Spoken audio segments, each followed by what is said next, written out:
Hello everyone, this is me doing my cross-cultural presentation for COM 10, and I'm doing the treatment of musicians by country. The three different countries that I have chosen are the United States of America, South Korea, and Australia. I chose these three different countries because I feel like they all were very different in really peculiar ways. And I'll get into that right now.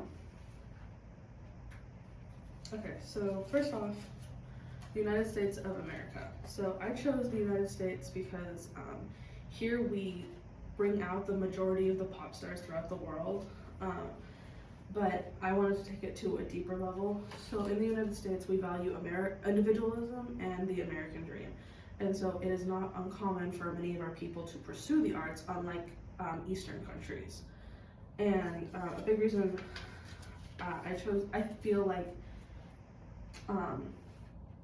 pop culture is musicians are able to succeed so much here is because we value individual success. And if you come from a wealthy family, like Taylor Swift, there is a large push for you to do something using your own talents. And so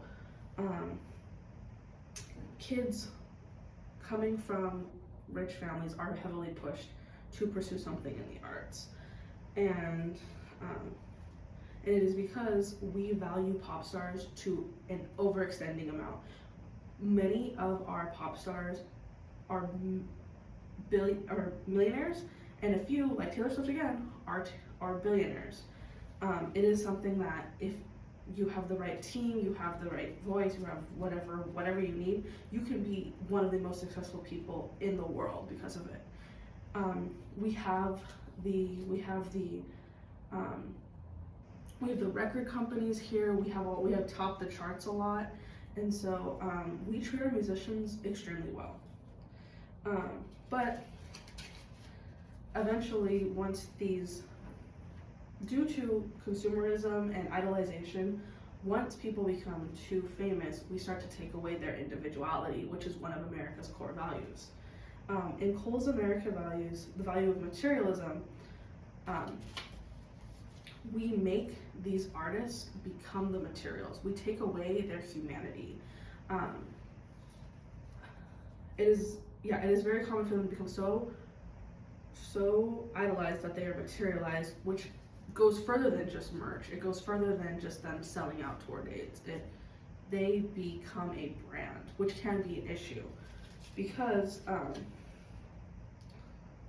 there's another American value, the value of individualism and privacy, which quotes in our book, each individual is unique and that each individual needs and wants their own privacy. But we see, like right here, because of the paparazzi and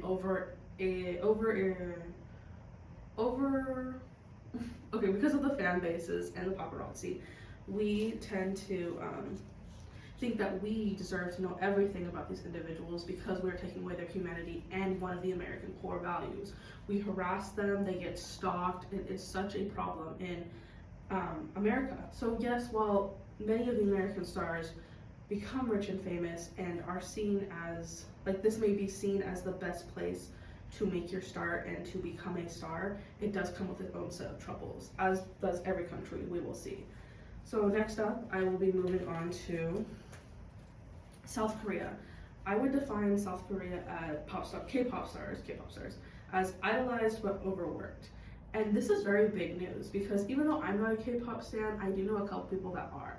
And this is really big because while America used to be the one that could pump out all of the musicians, even if it was from other countries, we'd bring them here, like for example AC/DC from Australia, and other musicians like the Beatles and stuff like that. They'd come here and make the majority of them and have the most success here.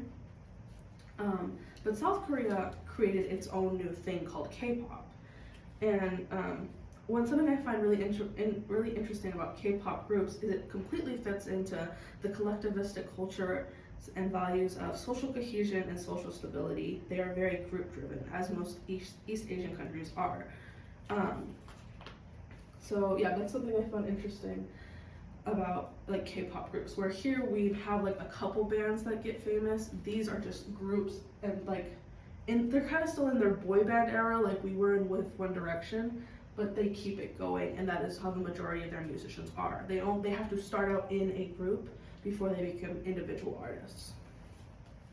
So yeah, so group culture, and then this is a little bit of a culture shock because, as we know, many Asian countries, they do not push their children to go into the arts. But South Korea is a more democratic leading country than most. Sadly though, due to South Korea's culture of working very hard and overworking yourself, the artists deal with the same thing. It is not like the United States of America where you can become rich and then it's like you can keep making music, but it's like you have enough to, you can become a one-hit wonder and be fine, right? Here, they get pushed and pushed. They are under very strict contracts and they have to keep pumping out music and keep following these things so that they will be successful. They are extremely overworked to the point where they have horrible mental health. And then not to mention, the women in South Korea have to face unimaginable beauty standards, and due to that, many, sadly, there are a few cases where a K-pop star has taken their lives because there is no focus on their mental health, and they are so overworked to the point of exhaustion, and they don't know how else to escape. They don't want to let their fans down, they don't want to let their families down, but there's such a pressure that they can't ask for help, and so that's what leads this to happen. And according to the global economy, South Korea ranks 55 on the happiness scale as of 2022, which is very, very low for a developed country such as them. Okay, lastly, I wanted to talk about Australia, which down, underpaid, and overlooked. That was funnier in my head. But yeah, so I was very shocked when I learned about Australia and the way they treat their musicians. I kind of thought it was going to be a bit more like the United States in terms of like treating their musicians very well. But shockingly, due to Australia's laid back approach, they don't really value their musicians as much. Not to say that they don't love them and care for them, but there's not a pressure to not pursue the arts or to pursue the arts. And so a lot of Australian musicians claim that they are underpaid and overlooked.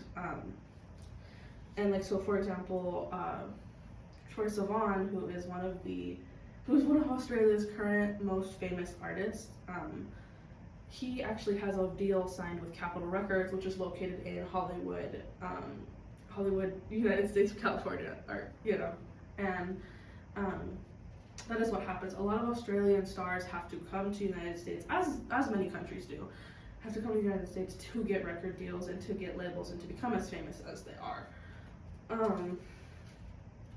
And yeah, so then this actually leads me to thinking about the 10 basic human values that we all have, and it's focusing on achievement and how an individual needs to be validated by others in our textbook.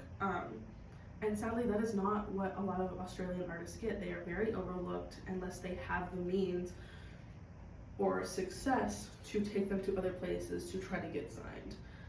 And yeah, I found that one very interesting. So in conclusion, I feel that all artists around the world face different challenges, whether it is being so famous and so loved that you are stalked and harassed by the paparazzi, to being sadly overworked and driven to the point of pure exhaustion in some countries, and then to there's another one where even if you are kind of famous, or even can be very talented, you are overlooked. And so it is very sad to see what artists have to face throughout the country, throughout the world. But artists do what they do, and they will always pursue their passions, and they will always do what they love. And isn't that kind of beautiful? Thank you.